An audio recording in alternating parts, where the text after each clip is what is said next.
Hi guys, it's Lucy from She Grows Veg, and I am super excited because I'm here with Charles Dowding. Thank you so much for letting me come and invade homemakers. It's a pleasure.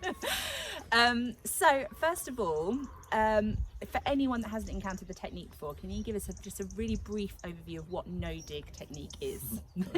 I know it's probably quite a big subject, but It isn't, isn't it? It is actually really simple because you're just leaving soil alone. So undisturbed soil.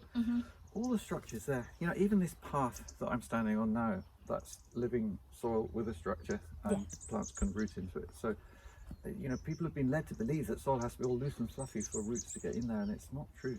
They can root into quite firm soil. So all you want to do, the way it works is you feed soil life, which maintains this structure, by putting organic matter on the surface. Because organic matter is the engine of soil life and ultimately plant growth.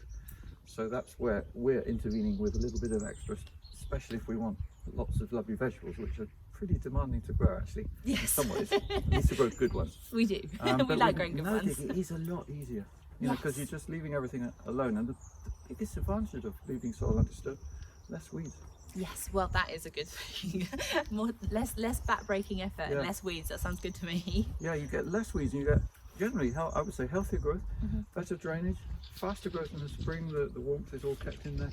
No-dig really ticks almost every single box you could want. You get a better water infiltration, you get better water retention, and yeah, Fantastic. Covers off everything you want, and it's really. less work, Oh, so, perfect.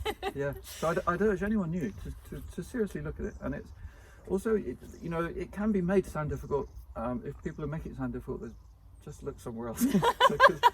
It's a bit confusing subject, I think, and then until you've tried it and just seen how simple it is, then you realise there's not a lot to it actually. It's feed the soil on the surface. For great vegetables, use compost because that's the most direct kind of food, and keep sowing and planting. You can double crop in a year, all those kinds of things as well. Ticks every box. So I work quite hard to kind of raise awareness of heritage varieties. What are your views of heritage and heirloom varieties versus modern F1s? Okay. Oh, I'm going to be controversial here. No, do be as controversial as you like. In my experience, often vegetable varieties are heritage for a reason. Yes.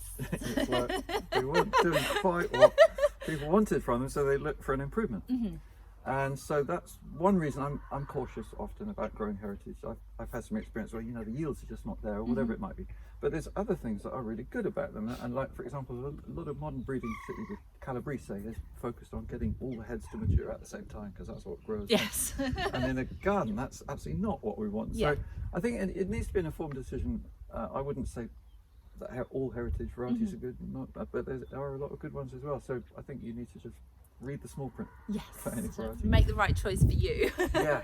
And the other one is Absolutely. flavour, actually, because it's such a subjective thing. And you know, someone raving about flavour in a seed catalogue, you might not agree with that ultimately. No, There's only one way to absolutely. find out is grow it, but do bear that in mind as well.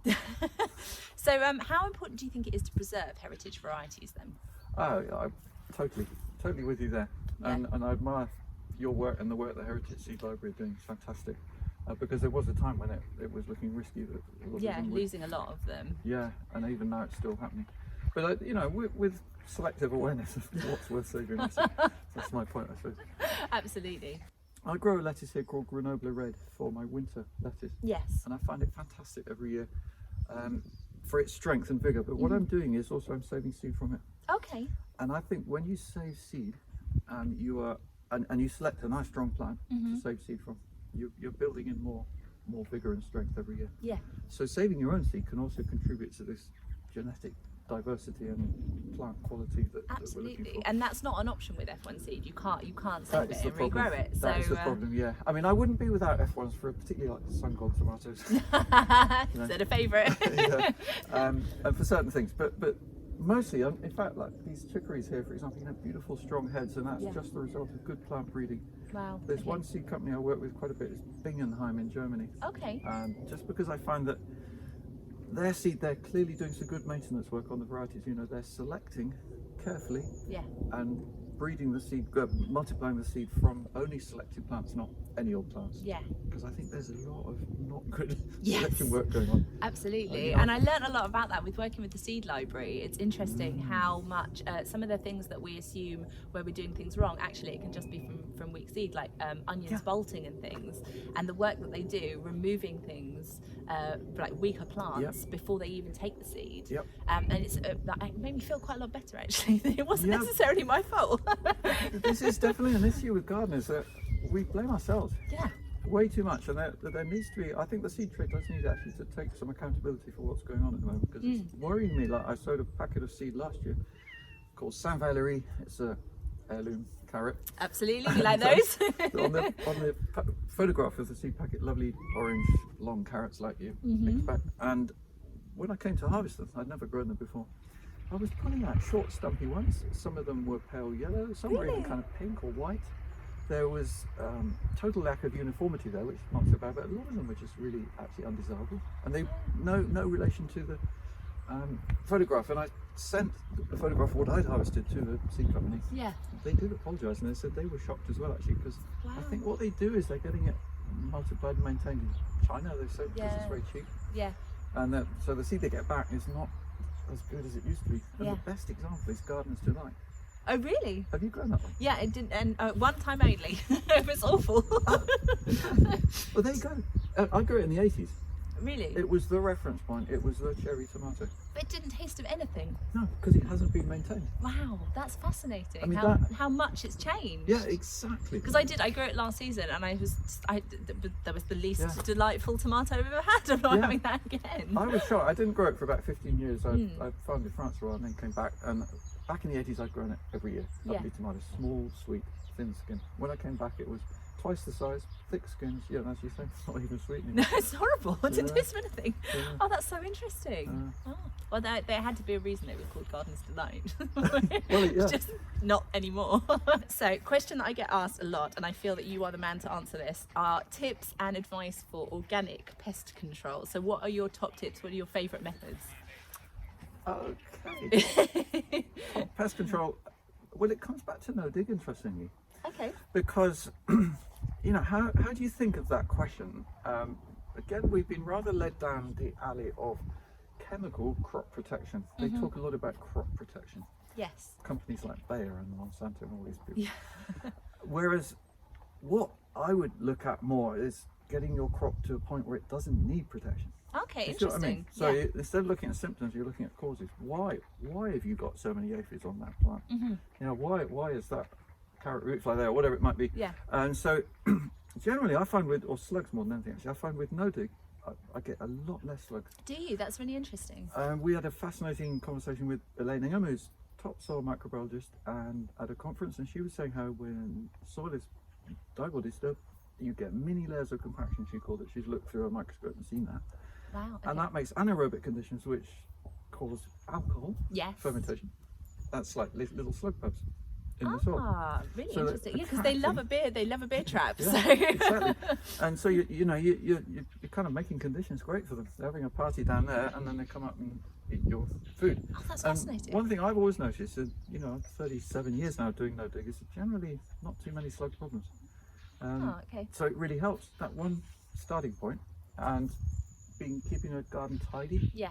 So looking at your whole method of gardening, more than reacting to a problem as it happens, or understanding, like aphids, for example, very common in the spring, but there's nearly always a window of, say, 3 weeks, about late April, early May, when there's loads of aphids before the ladybirds arrive. Yes. You just got If to only get they through just that. get the right time. Exactly. And anyone who would spray a pesticide at that point would causing problems all through the year, because they'll kill the young ladybirds that they've hardly seen at that point. So that's where you just got to be with it. And for aphids, I just water at the plants, spray them off. make sure the roots are fully moist. Just get them through that, and then you should find it evens out. And so sometimes you have to put up with a few pests. You do. If you're going to be organic, you're going to. Yeah, and part of life. It is, and it's not. It shouldn't be too bad though. If you've got healthy soil, healthy plants, the damage shouldn't be too bad. Just accept a little, because if you've got no pests, you've got no predators. That's the thing. And we quite often find toads here. Like we're picking lettuce, and there's a toad hiding under a lettuce leaf, for example. And as I understand anyway, toads eat slugs, and so you think, well, there must be some slugs around. So in a way, that's bad, but it's also good because it means there's a toad. Got to create your own little ecosystem, basically. Yeah, and again, that actually is where no dig is strong, because whenever soil is cultivated, that's a lot of death happening. Yeah. Things like spiders, centipedes, millipedes, and Yes. they all do lots of great work that we never really see and don't appreciate enough. Yeah. And in fact, I've just had some microscopic analysis done of my soil here, and the report was really encouraging in finding lots of things I'd never even heard of, like flagellates, Wow. and ciliates. And, they're all there. Apparently, they're really important. Okay, And, that's good. and I sent soil comparison from the dig no dig trial beds I got there, Okay. and there was a lot less activity in the dug soil compared to the no dig. So Oh, it's wow, just fascinating. reinforcing what I'm observing. Basically, things grow better. Brilliant. Well, the last thing I wanted to ask you about was I personally feel that with people's awareness of food at the moment, people are far more aware of ecological concerns and health concerns, and just generally the provenance of their food. Now, I feel like a lot of these people would be quite interested in growing their food, whereas if you ask them, do you like gardening, they say, oh, no, absolutely not, I'm not into gardening. And they may not even have an outside space or just a very small patio or like a balcony. What do you have any thoughts or tips or anything for getting that person to grow their food where they wouldn't necessarily have thought so before, but I feel like they would really gain a lot from it? Yeah, well, I had an interesting anecdote from a guy who came on a course here, and he said, I'd never really thought about growing my own. He said, but I had a pot outside the back door container, and I sowed a few carrot seeds, and they came up. It worked for him. I was pleased about that. And he said, I pulled them out and tasted one. I thought, oh my God, I've never tasted anything like this. It's so good. It's like, that was just a revelation. Yeah. And I worry actually that there's a lot of people, if you haven't had access to homegrown food, you just don't know how good it can be. Yeah, I don't know how good it can really taste. Yeah, let that be your, encourage you hopefully to get started, and to start with a container or box or just something simple, because there's definitely, you don't want to, if you've never gardened before, you don't want to take on too much. No. Try a few seeds in a small container or a bed. Yeah. If you had enough space, make a small raised bed. It could be only 4 feet wide and 6 feet long or something, or whatever, 1 by 1.5 meters, and fill it with compost. You'll need to buy some compost for sure, and then sow some seeds, and do the vegetables that are pretty easy, like you could plant potatoes. If it's the springtime, obviously. Or sow some carrot seeds or some lettuce. I mean, lettuce is amazing because it's so productive. Yes. And look at a few vegetables that just give you a lot. Yeah. See how you go. Fantastic. Great. Thank you so much for taking the time to talk to me, and it's been a pleasure to come and visit you here. All right, well, nice to meet you. Thank you.